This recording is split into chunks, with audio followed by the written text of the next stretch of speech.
Good morning बच्चों। आज हम लोग हृदय के बारे में पढ़ेंगे। देख लीजिए, यहाँ पे हृदय हमारे वक्ष गुहा में थोड़ा बाईं ओर स्थित होता है और इसका आकार जो होता है बंद मुट्ठी के बराबर होता है। यह जो है दोहरे आवरण से ढका हुआ होता है। दोहरे आवरण मतलब हृदय की जो आवरण होती है वो हमारा हार्ट जो होता है वो दो दोहरे आवरण से, यहाँ देखिए, यहाँ पे बाहर में एक झिल्ली जैसे दिख रहा है, इसके अंदर एक तरल पदार्थ भरा होता है जो हमें दुर्घटना से बचाता है।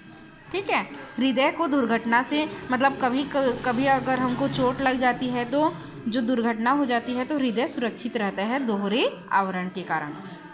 और हमारा हृदय जो है हृदय की पेशियों से बना होता है जो हमेशा क्या करता है, काम करते रहता है लब डब की आवाज़ निकाल कर। ठीक है, हमारा जो हृदय भाग होते हैं वो 4 कोष्ठों में बटा होता है। कल ही मैं बता दी थी आप लोगों को। ठीक है, मतलब पिछली कक्षा में। और ऊपर वाला कोष्ठ आलिन और नीचे वाला कोष्ठ नीलय कहलाता है। यहाँ देखिए, ये दायां आलिन, दायां नीलय, बायां आलिन, बायां नीलय, इसके बारे में आप लोग पढ़ चुके हो। ठीक है, फेफड़ों की अंगों से लाया हुआ जो रक्त होता है वो सबसे पहले कहाँ आता है, दाएं आलिंद में आता है। फिर दाएं आलिंद से वो कहाँ आता है, बाएं नीले में आता है। बाएं नीले से वह कहाँ आता है, कहाँ जाता है वह फेफड़ों तक की ओर, सॉरी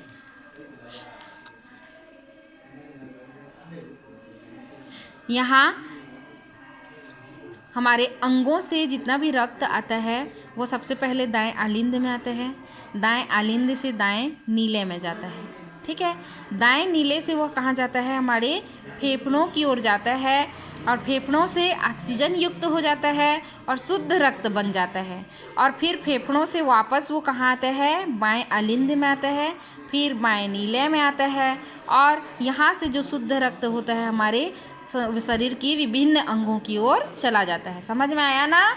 हमारे हार्ट का जो चक्रण होता है वो कैसे चलता है। देखो, हमारे शरीर से जितना भी अशुद्ध रक्त होता है वह अंग से आता है, सबसे पहले दाएं आलिंद में आता है, फिर दाएं नीले में आता है। दाएं नीले से वह फेफड़ों में चला जाता है, फेफड़ों से वह शुद्ध हो जाता है और वापस कहाँ आता है, हृदय के बाएं आलिंद में आता है। बाएं आलिंद के बाद बाएं नीले में आता है और वहाँ से शुद्ध होकर वह सभी अंग की ओर चला जाता है। ठीक है, ये क्या है, हमारे हृदय की जो संरचना है, आंतरिक संरचना, और हमारा हृदय काम कैसे करता है उसके बारे में दिया गया है। ठीक है, इस प्रकार यह चैप्टर आज ख़त्म होता है। यहाँ कुछ क्वेश्चन दिया गया है, आप लोग पहला वाला बना चुके थे। अच्छा, खुला और बंद परिवहन मैं इसको नहीं बता पाई थी। खुला परिवहन किसे कहेंगे, जिसमें रक्त जो है डायरेक्ट नलिकाओं से जुड़ा होता है। और बंद परिवहन के लिए एक विशेष तंत्र, जैसे हमारे शरीर में हृदय होता है, विशेष तंत्र बना होता है, उससे परिवहन होता है। ठीक है, रक्ताधान मतलब किसी को हम रक्त देते हैं तो उसी को बोलते हैं रक्ताधान। किसी को रक्त चढ़ाया जाता है उसको रक्ताधान बोलते हैं। धमनी शिरा में अंतर लिख चुके हो। स्पंदन दर किसे कहते हैं, प्रति मिनट जो हमारा हृदय जितना बार धड़कता है उसको क्या बोलते हैं, स्पंदन दर कहते हैं। ठीक है, इस क्वेश्चन आंसर को आप लोग लिख लीजिए।